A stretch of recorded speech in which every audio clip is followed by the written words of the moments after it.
Boa tarde, pessoal.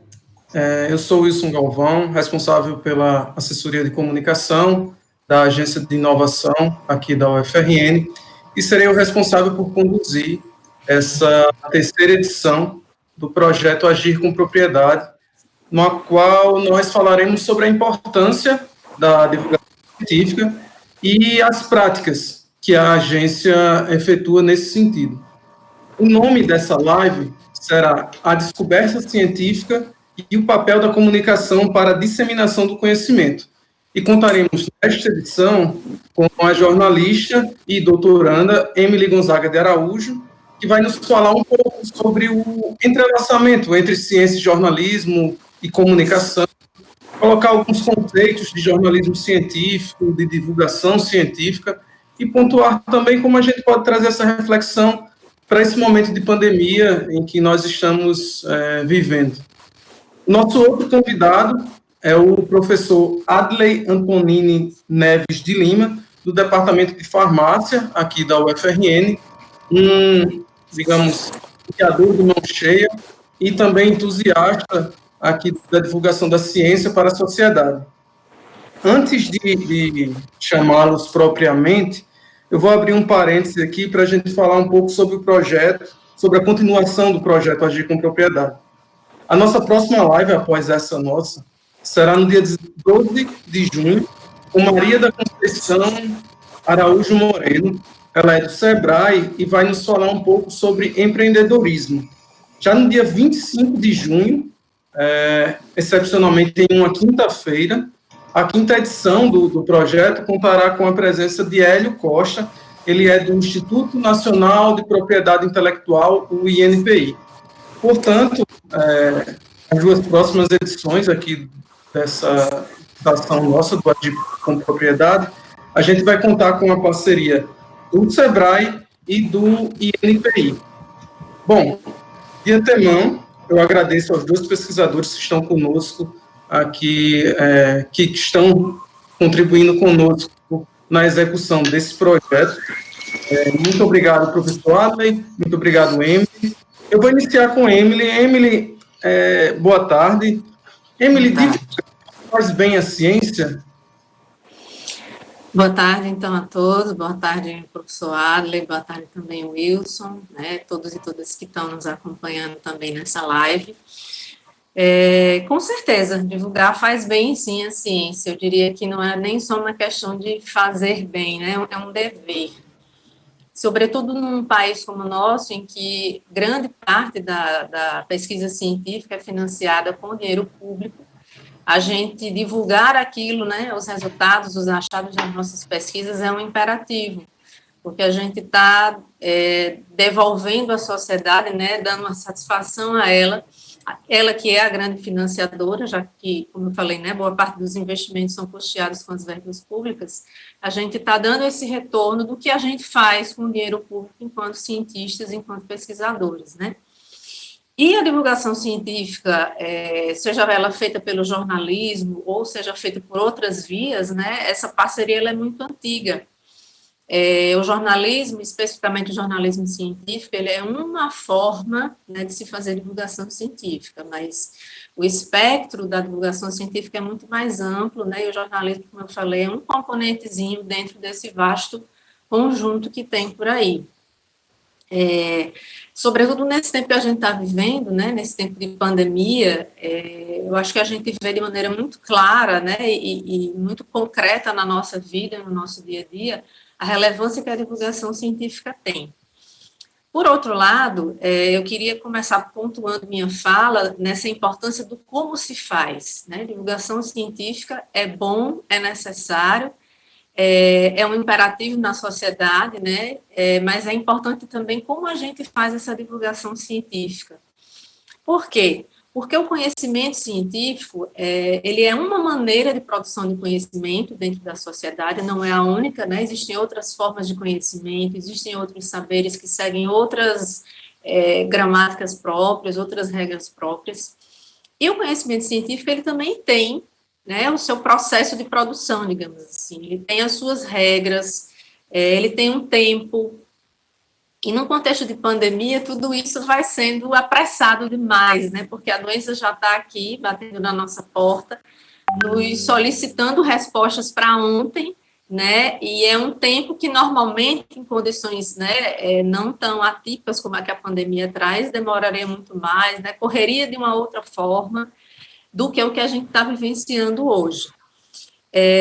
Nas minhas leituras, no material que eu preparei, né, aqui para conversar com vocês, uma das coisas que me chamou a atenção, eu também queria colocar isso, né, antes mesmo da gente vivenciar a pandemia, por exemplo, no caso do Covid-19, o vírus em si, nós vivenciamos pela mídia, né, a doença chegou muito antes do vírus propriamente dito, porque pelos jornais, pela mídia, a gente já via o que estava acontecendo nos outros países, né, e aquilo já nos impactava, já nos criava uma grande expectativa em relação a como ia ser quando chegasse na nossa realidade, né, o nosso contexto socioeconômico bastante diverso dos outros países, culturalmente também bastante diverso. E não à toa também a gente vai percebendo, quem acompanha o noticiário, e principalmente quem é da área de comunicação, quem é jornalista, a gente vai vendo, né, que aqui a nossa cobertura em cima da pandemia e tudo que está imbricado a ela está muito ligado à questão da política, né, de uma forma excessiva até, na minha opinião, a ponto de muitas vezes isso acabar trazendo mais malefícios do que benefícios. A ciência, como uma forma específica de produção do conhecimento, como as outras formas também, ela não existe sozinha no mundo, né? A ciência está ligada à economia, a ciência está ligada à dimensão social, né? Ela está em diálogo com tudo isso. Mas, como eu falei, o método de produção do conhecimento científico, ele tem regras próprias. Quando a gente estuda um pouquinho de história da ciência, de filosofia da ciência, a gente vai vendo como isso aconteceu, né? Todas aquelas regrinhas da observação, a problematização, a experimentação, tem um porquê das coisas serem dessa forma, e historicamente a gente vai entendendo isso, né? Desde a Grécia Antiga, passando por Francis Bacon, pelos iluministas, né, com Isaac Newton, por Auguste Comte, com o positivismo, até os mais contemporâneos, né, até aqueles que tentaram desconstruir também um pouco dessa coisa muito engessada, muito linear, digamos assim, do processo de produção da ciência, né? Autores como Paul Feyerabend, Edgar Morin, Elia Prigogine, enfim, né? A gente vai também vendo outras matizes dentro desse processo. Bachelard já falava sobre isso também. Então, eu vejo que o desafio, né, de divulgar a ciência para o amplo público, né, para a sociedade como um todo, ele é grande, né? O jornalista, como um dos possíveis tradutores, como um dos possíveis mediadores dentro desse processo, ele vai fazer esse papel de tentar trazer todo esse discurso, digamos, muito carregado de termos técnicos, de especificidades de cada campo, de cada área, tentar colocar isso numa linguagem mais fácil, né, mais acessível ao público, do mais simples ao mais letrado, e muitas vezes, até na própria formação do profissional de jornalismo, a gente não tem, assim, uma capacitação adequada para isso, né?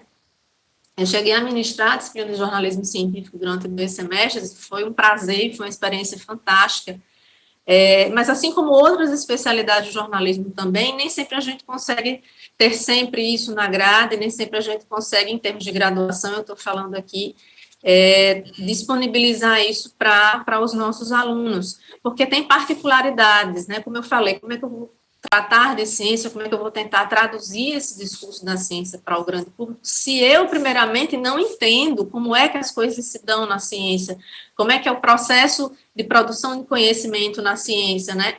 A gente vê muito, eu particularmente, né, nessa história toda do Covid, das medicações, nessa história da cloroquina, hidroxicloroquina, Remdesivir, todos os outros, o professor aí tem muito mais propriedade para falar do que eu, a gente vai percebendo, e eu percebia muito, né, as coisas sendo colocadas num tom de politização excessiva, de ser contra ou a favor uma medicação, né, uma substância. Isso é muito louco, né? Ninguém é contra ou a favor de uma substância, a discussão não é essa, né? A discussão é outra, é de outro viés, é de outro prisma, não é...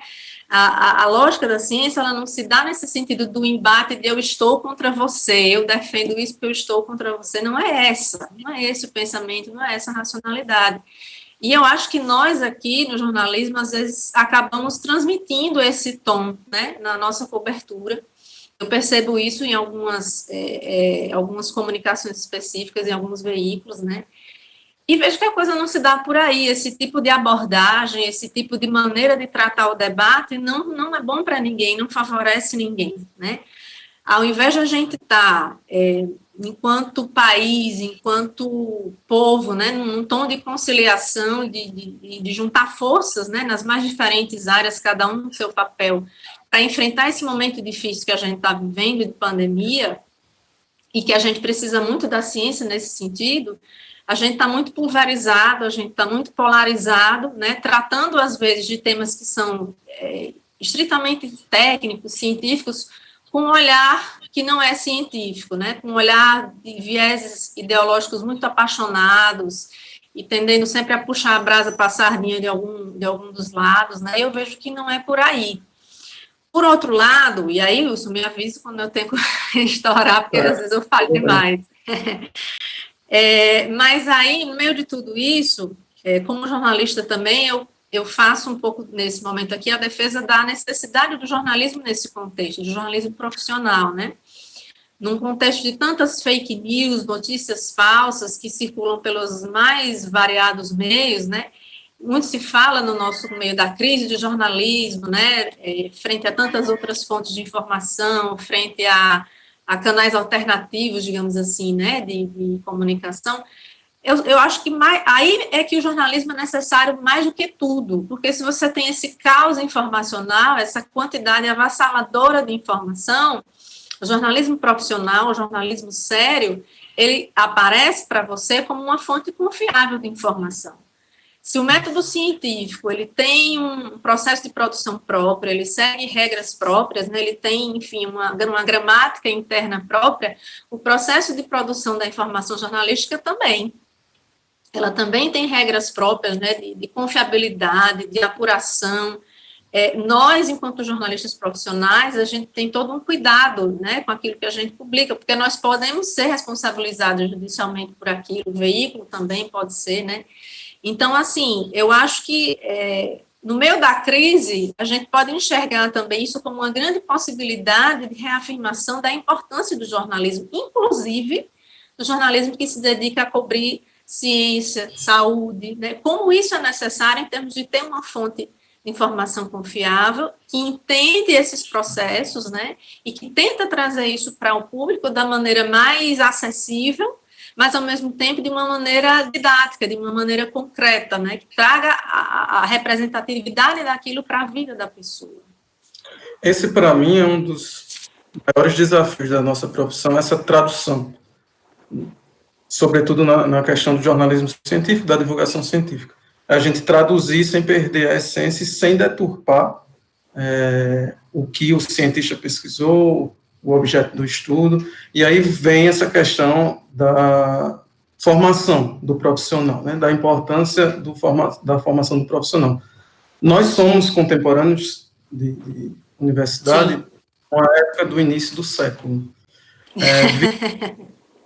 Não parece muito tempo, mas são 15 anos, aí, digamos, 14 anos de formados, e particularmente na minha formação, eu sou de um ano antes que você, ou 2, mas o jornalismo científico estava engatinhando, né? Até as publicações que a gente possuía para consulta na biblioteca, elas eram de década passada, às vezes 2 décadas passadas. Mas ainda assim, é bom frisar que acredito que nada substitui essa tradução, esse rigor que o jornalista profissional tem, e também o compromisso com a ética do jornalismo, enfim, isso é que acho que dá um pouco de suporte aos pesquisadores, sobretudo aqui da nossa universidade, né? Com certeza. Bom, Emily, você quer acrescentar mais algum aspecto? Não, vamos ouvir o professor Adler, depois a gente faz o bate-bola. Pronto. Eu vou abrir outro parêntese, antes de conversar um pouco mais com o professor Adler, para falar um pouco sobre como é que a agência de inovação dá um suporte para os pesquisadores, no caso da divulgação científica. Lá na agência, a gente tem alguns trâmites burocráticos que acontecem antes de colocarmos em prática essa divulgação, essa apuração. A apresentação de estudos, relatórios, questões formais. O professor Adley conhece bem isso, porque é o conjunto do processo que leva a gente a apresentar um pedido de marca, de programa de computador, de patente, enfim. Vou me deter a explicar melhor, aqui rapidamente, como é que a gente faz em relação às patentes. O primeiro ponto é que o start disso é quando ocorre agora o depósito da patente, do pedido de patente. Anteriormente, em setembro de 2019, foi quando eu cheguei na agência, a rigor apenas as patentes efetivamente concedidas pelo INPI, que eram objeto de divulgação científica. Agora, quando a gente deposita, como eu falei, a gente já começa a atuar na divulgação. Primeiro, como é que a gente faz? A partir do momento que ocorre o depósito, a gente entra em contato com os pesquisadores, para que a gente tenha um momento face a face, né? Esclarecimento, de a gente conseguir identificar possíveis dúvidas que nós tivemos em relação ao material que eles apresentaram. A gente também faz uma pesquisa para tentar entender a invenção em si, porque normalmente são de áreas que, particularmente, eu não tenho conhecimento aprofundado. Por exemplo, engenharia mecânica, engenharia de telecomunicações, engenharia de materiais, fisioterapia e assim por diante. Adicionalmente, antes de fazermos realmente a entrevista com o pesquisador, a gente procura também ouvir alguns colegas lá da agência que estiveram envolvidos mais com aquele pedido de patente, para tentar extrair mais algumas informações antes de irmos para o campo em si. Em seguida a isso, a gente vai até o pesquisador, seja no laboratório, seja na sala do grupo de pesquisa dele, e procuramos entender melhor a invenção, né? A partir daquilo que a gente conseguiu apurar anteriormente, a gente tenta esclarecer alguns pontos para que, a partir daí, a gente construa um material textual, né, do que é aquela patente, tentando justamente traduzir os termos técnicos para o cotidiano das pessoas, para que as pessoas, eu costumo dizer muito, para que seu José, lá da cigarreira, que tem um problema de visão, ele saiba que aquele estudo que a UFRN fez, de um contato que vai propiciar levar o medicamento de uma forma melhor para o olho daquela pessoa que tem problema de visão, para que essa pessoa que vai ser beneficiada, ela saiba que é fruto de um projeto de pesquisa dentro da Universidade Federal. E isso é muito importante, que as pessoas saibam aonde a universidade chega e saibam como elas estão sendo beneficiadas, né? Então, esse momento de tradução, para mim, é sempre um desafio, porque são sempre questões novas com as quais a gente se depara, quando leva em consideração que são estudos bem científicos, né, da área. Bom, esse é um ponto do material textual. Além disso, lá no Face a Face, a gente também explica ao cientista a estratégia de divulgação que a gente vai tentar colocar em prática. Para onde aquele material seguirá, em que local será veiculado, e quais as razões dessas nossas decisões. É importante que eles entendam, a gente tenta explicar como é que se dá essa dinâmica, né, do trabalho do jornalista, do trabalho do divulgador científico. Aí a gente explica também os pontos positivos e as distinções que a gente tem, e quando eu falo a gente, me refiro também aos jornalistas de fora da UFRN, não só os jornalistas que estão fazendo divulgação científica dentro da nossa universidade.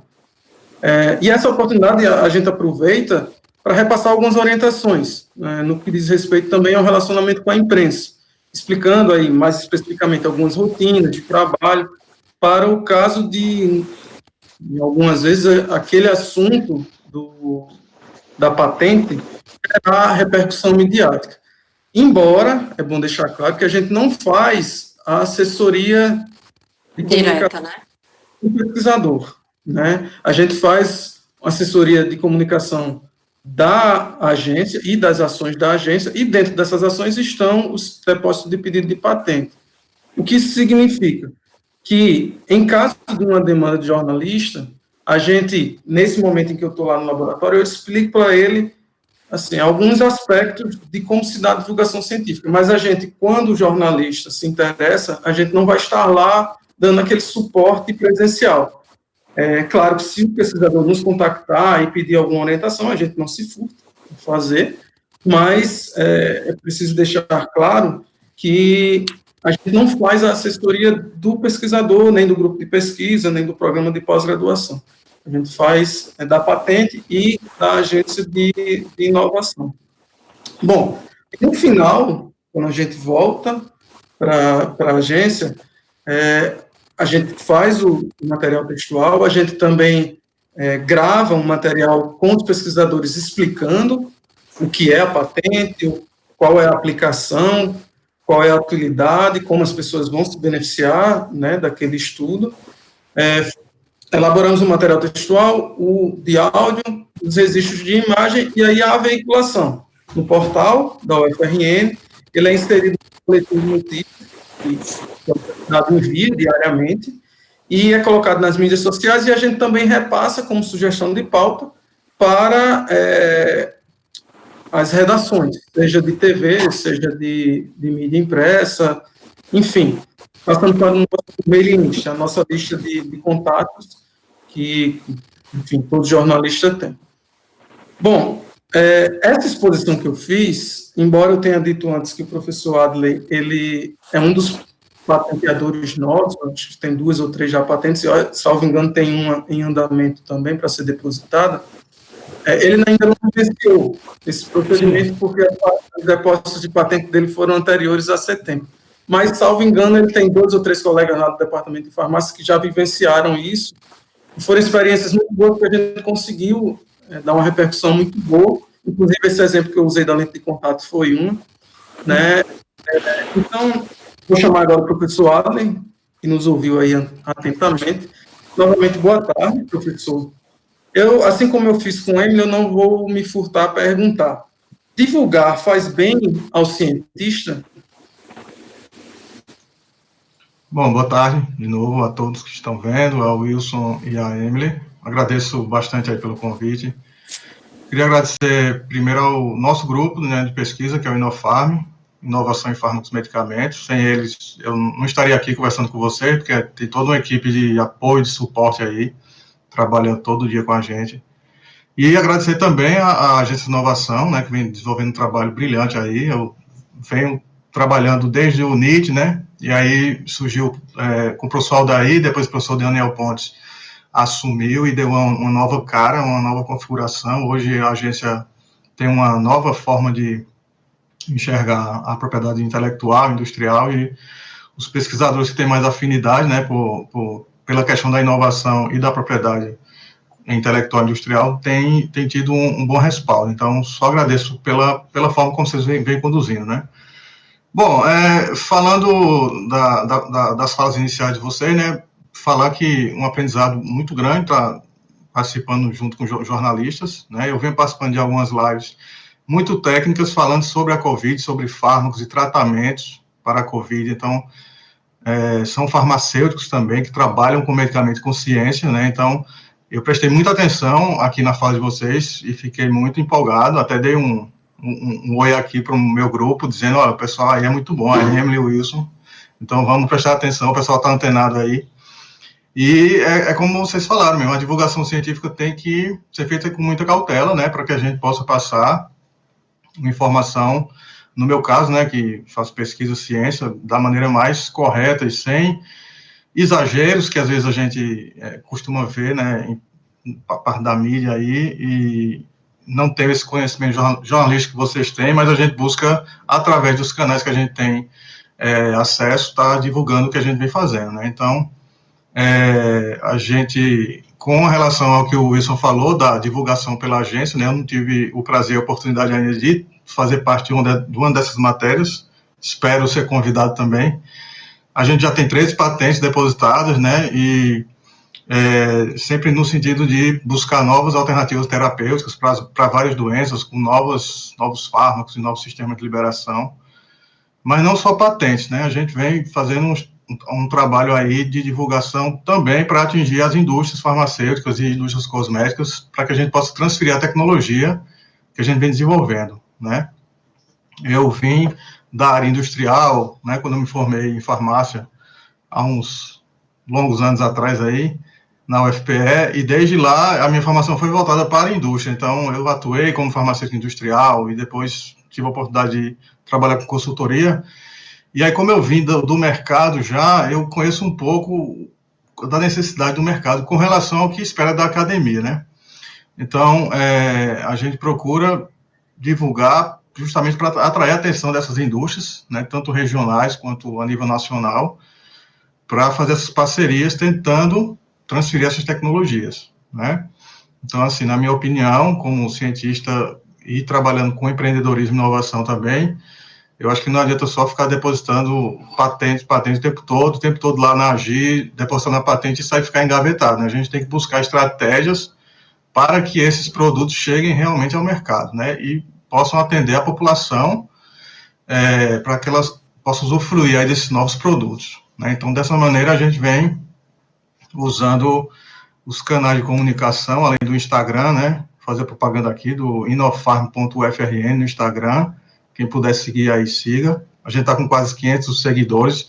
A gente tem um setor de marketing no nosso grupo, que é muito interessante, pessoal muito antenado aí com o que vem acontecendo, pessoal que já trabalhou na Cápsula Júnior, que é a empresa júnior do curso de farmácia, então eles já têm um know-how com relação a essa questão visual, de comunicação, então ajuda muito, né? O pessoal que entrou, Sara, Poliana, né, junto com o pessoal que já vinha trabalhando no grupo, Ingrid, enfim, vários pesquisadores que também têm esse perfil empreendedor, então vem agregando muito ao que a gente já vem trabalhando, né?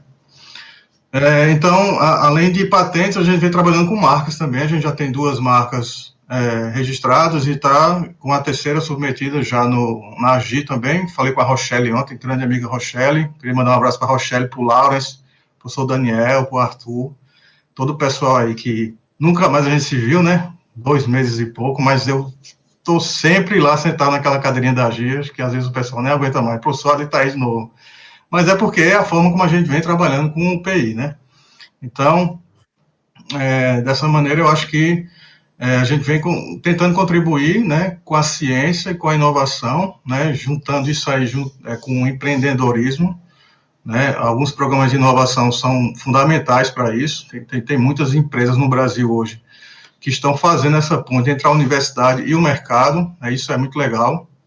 Então, a gente vem participando de vários programas desses, né, a nível nacional, o que vem nos unindo e nos deixando mais próximos das indústrias, porque o mais difícil é você conseguir conversar, como eu estou conversando com vocês aqui, fazer um hangout desse, ou depois agendar uma visita com o diretor ou gerente de inovação da Eurofarma, do Axê, né, ou da Natura, por exemplo.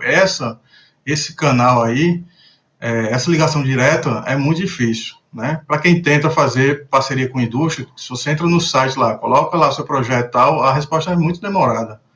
E através desses programas, esse link é muito mais direto e a resposta é muito rápida. E as empresas são muito rápidas, então o pesquisador que atua nessa área de inovação e empreendedorismo científico, ele tem que saber que ele tem que ter um tempo para se dedicar a isso. Porque quando você tem um produto que interessa para uma indústria farmacêutica grande, ela te manda um e-mail hoje, já marca uma reunião no outro dia e já começa a querer respostas. E aí você tem que ter o cuidado também de saber o que é que está protegido, o que é que não está protegido ainda, né? Conversar com a agência de inovação da universidade e receber sempre esse feedback, né? É o que eu faço sempre. Ontem mesmo eu conversei com a Rochelle, a gente está assinando um CDA, que é um termo de compromisso e sigilo com uma indústria grande aqui do Brasil, e aí chega um ponto que tem alguns termos que você fica um pouco receoso, né, de estar colocando o seu nome, seu CPF em algum termo, que alguns algumas cláusulas lá do contrato lá equivalem a, se você descumprir a cláusula, você tem uma multa de 100 mil reais. Aí você fica na dúvida, poxa, mas até quando, até como eu posso ir nisso aí, né? Então, o papel da AGI é muito importante nesse sentido, né? Os profissionais que têm muita capacitação, muita experiência, ajudam muito a tirar essas dúvidas do pesquisador, do cientista, e a gente consegue alinhar toda essa cadeia, né? Desde o começo do projeto, envolver esses alunos que trabalham com a gente, porque nem todos os alunos têm esse perfil empreendedor, e nem todos têm que ter também, né? Dentro de um grupo de 20 pessoas, por exemplo, se você consegue 5, 6 alinhados, já é uma grande vantagem, né? Lógico, quanto mais pessoas envolvidas, né, na questão da inovação do empreendedorismo, mais facilmente e rapidamente você vai conseguir, de repente, colocar um produto no mercado.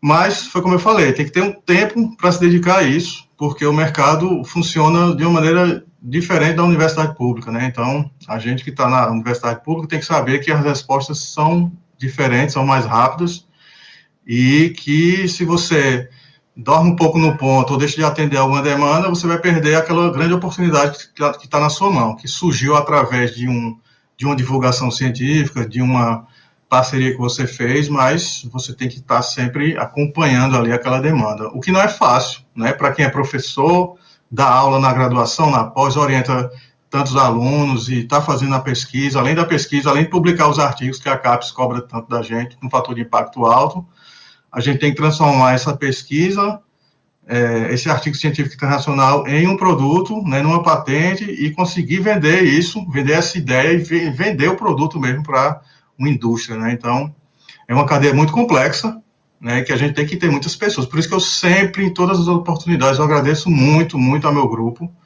que é um grupo muito focado, muito trabalhador mesmo. O pessoal faz o trabalho que faz com muita dedicação, e a eles a toda a gratidão por estar nessa empreitada aí, porque não é todo mundo que tem a força de vontade e consegue se manter fazendo tanta coisa ao mesmo tempo, porque tem hora que dá uma cansada também, né? É verdade. Retomando só uma situação que o senhor expôs,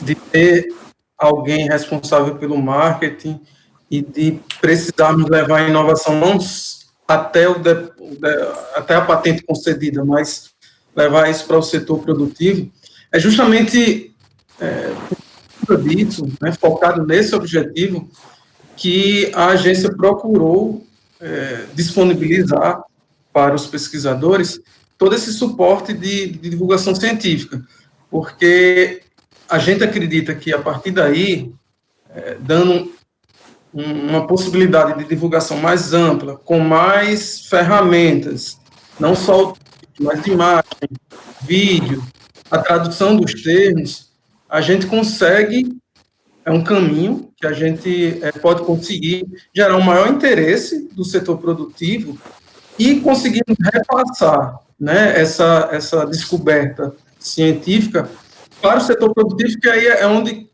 efetivamente se coloca a inovação. Entretanto, eu vou fazer uma reflexão a partir de algumas vivências que eu tive dentro da UFRN. É preciso sensibilizar tanto um lado como o outro, tanto a academia como o setor produtivo. O setor produtivo fala muito da academia, mas eu acho que também tem uma necessidade de conscientizar o setor produtivo para se abrir mais a essas novas descobertas, bem como a gente precisa sensibilizar, eu acho que esse é um desafio, não sei se a Emily concorda ou não, mas é um dos desafios também da divulgação científica, é sensibilizar digamos, a mentalidade do docente, do pesquisador, a respeito desses aspectos da divulgação científica. E você, quando está divulgando a ciência, você não está divulgando o programa de pós-graduação ou o laboratório. Você está divulgando um estudo científico no qual aquele laboratório, aquele programa está envolvido. Mas o foco da divulgação científica é o estudo, é a ciência. E, assim, na UFRN, eu particularmente tenho alguns problemas nesse aspecto da sensibilização cientista.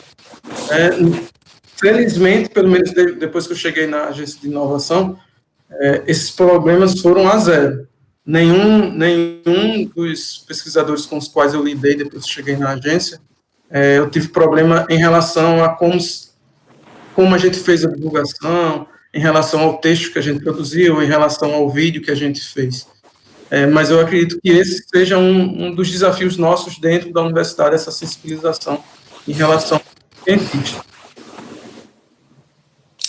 Sem dúvida, né? Eu concordo com tudo que você colocou aí. Antes de qualquer coisa, eu só queria mandar um alô para a Rochelle, porque Rochelle acho que é amiga de todo mundo aqui nessa sala, né? Rochelle foi minha amiga. Rochelle é minha amiga de infância, gente. A gente morava na mesma rua, a casa dos nossos pais era na mesma rua, de brincar de boneca, de brincar na rua. A gente se conhece de muito tempo. Então, um beijão para ela, com certeza. Mas vamos lá. Você foi falando, o senhor foi anotando aqui alguns pontos, né? Que eu queria comentar.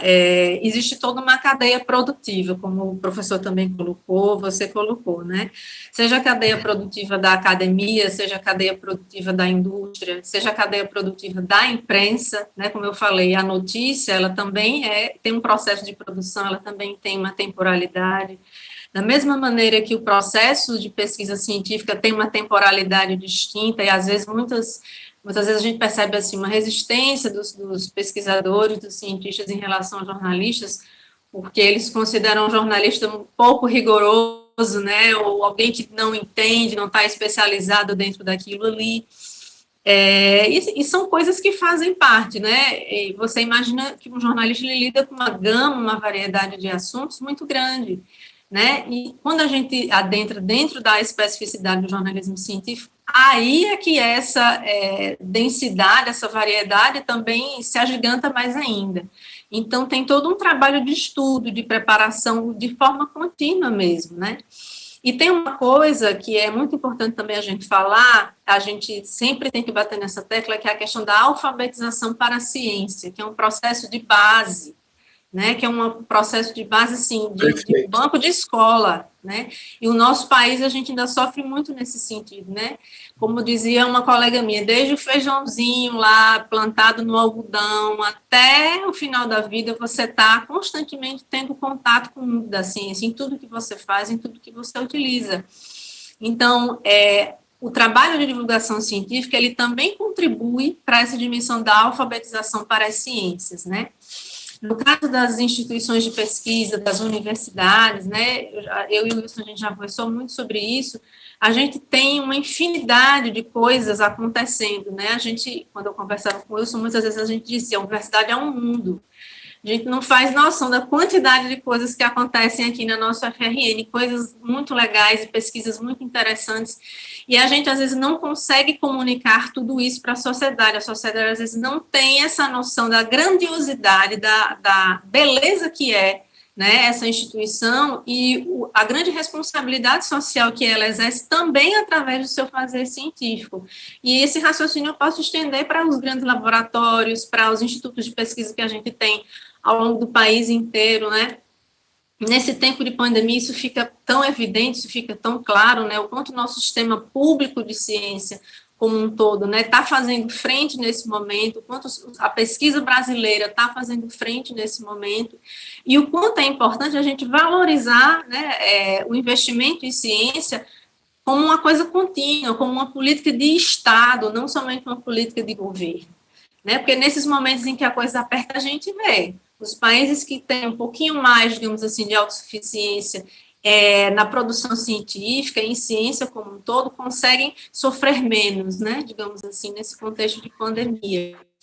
Então, eu queria falar dessa questão da alfabetização científica, da questão que eu também coloquei agora do investimento em ciência como uma política de Estado, né, e não de governo, e perceber como, no final das contas, né, a academia, a indústria, o jornalismo, o campo da comunicação, esses três entes aqui, eles vão estar sempre dialogando.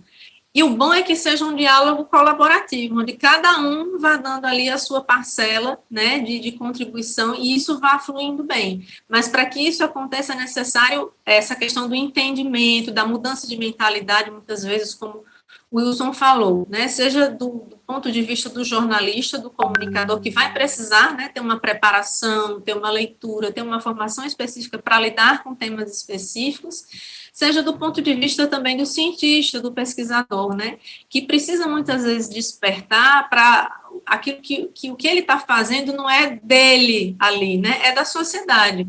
As pesquisas, elas não são nossas, as pesquisas são da sociedade, são das pessoas, elas vão ficar para isso, né, a gente não faz ciência de forma personalista de modo algum, esse legado fica para o coletivo, para o social, né, e o quanto a gente vai colaborando para que o nosso país cada vez mais cresça e seja autossuficiente em ciência também, em tecnologia, em inovação, né, e não seja tão dependente de outros países também nesses quesitos.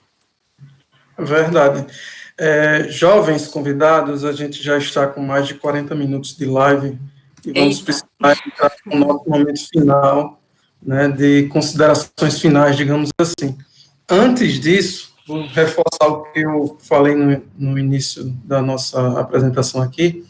A nossa próxima live, ela já está marcada para o dia 12 de junho. Ela vai ser com Maria da Conceição Araújo Moreno, do SEBRAE. Ela vai falar sobre empreendedorismo. E no dia 25 de junho, excepcionalmente em uma quinta-feira, a gente vai ter a quinta edição do projeto Agir com Propriedade, dessa vez com a presença de Hélio Costa, ele é do Instituto Nacional de Propriedade Intelectual, o INPI.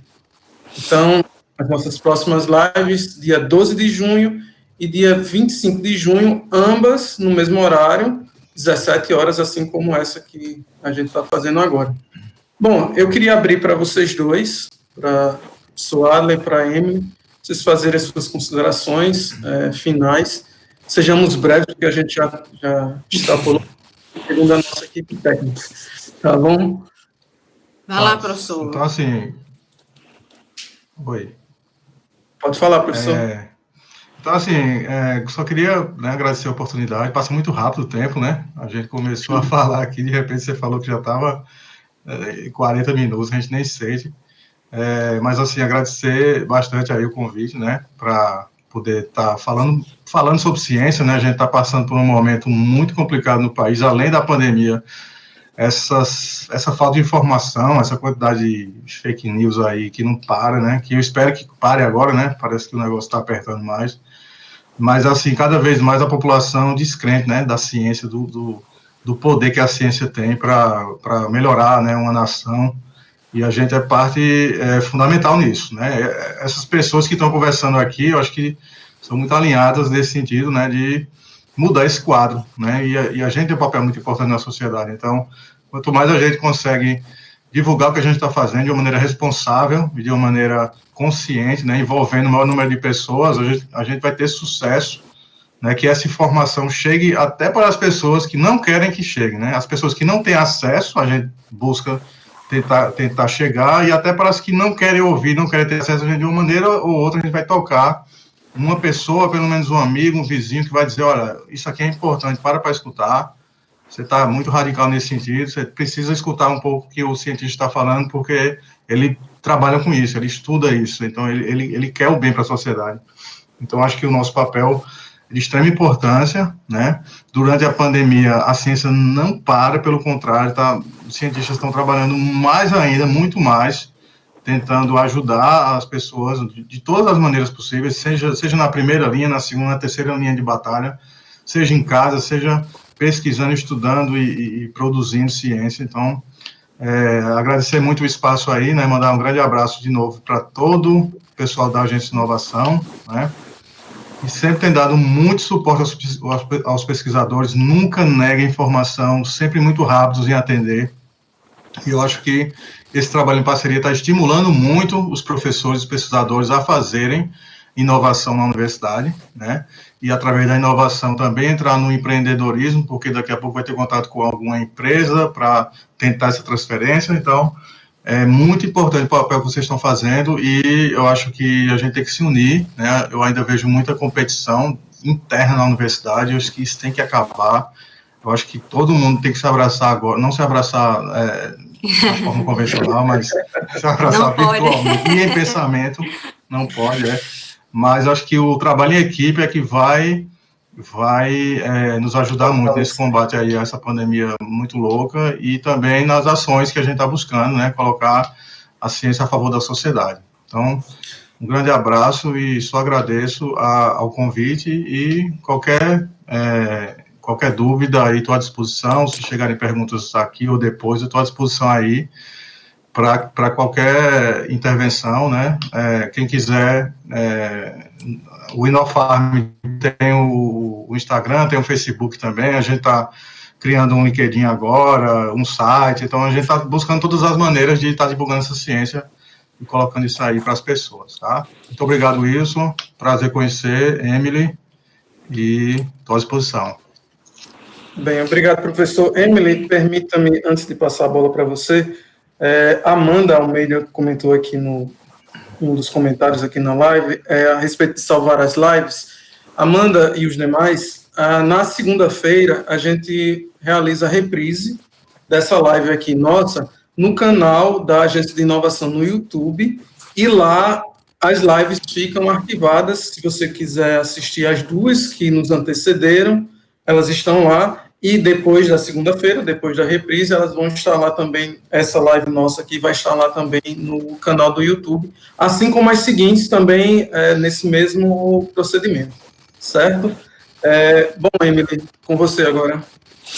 Não, também quero agradecer esse espaço, né, o tema é um tema apaixonante, eu sou apaixonada por ele, então também nem sinto o tempo passar, a gente poderia falar aqui horas sem cansar, mas eu queria concluir com 2 pontos que eu acho importantes de falar também, né, nesse tempo que a gente vê uma descredibilização do discurso científico, né, ressurgem tantos movimentos negacionistas, como o movimento antivacina, terraplanismo e tantas outras coisas, assim, escabrosas como essa, mais do que nunca a gente precisa fazer essa defesa e essa divulgação da ciência, né, entendendo o papel social que isso também tem na vida de qualquer pessoa, né, e quiçá esse nosso bate-papo aqui possa despertar também a consciência de muitas pessoas, diretores de laboratório, instituições aí, muita gente boa fazendo um trabalho legal que talvez não despertou ainda para essa relevância, para essa importância de divulgar o que você faz, né, através de redes sociais, né, ter alguém que possa amparar nesse sentido. Se a gente fosse fazer um mapeamento, por exemplo, né, aqui no estado, de tantas instituições que mexem com ciência, que de repente precisam dessa ajuda, né, dessa assessoria no sentido de saber fazer essa divulgação, né, com certeza isso seria muito bom até para gerar parcerias com outros institutos de pesquisa, com outros países, né, para ampliar esse leque, com certeza, de pesquisa, de intercâmbio também de informação com os pesquisadores. Eu acho que é algo que a gente só tem a ganhar investindo na comunicação também, nos centros produtores de ciência que a gente tem aqui no nosso país e no nosso estado, né? E vamos para frente, né? Porque a pandemia vai passar e nós vamos continuar fazendo ciência, se Deus quiser. Ok, Emily, obrigado. Obrigado, professor Adler, obrigado, Emily. Obrigado, agradeço Obrigado, de novo o convite. E agradeço também a todos que acompanharam esse momento nosso. Até a próxima. Valeu, pessoal. Um abração. Obrigado, até mais. Valeu.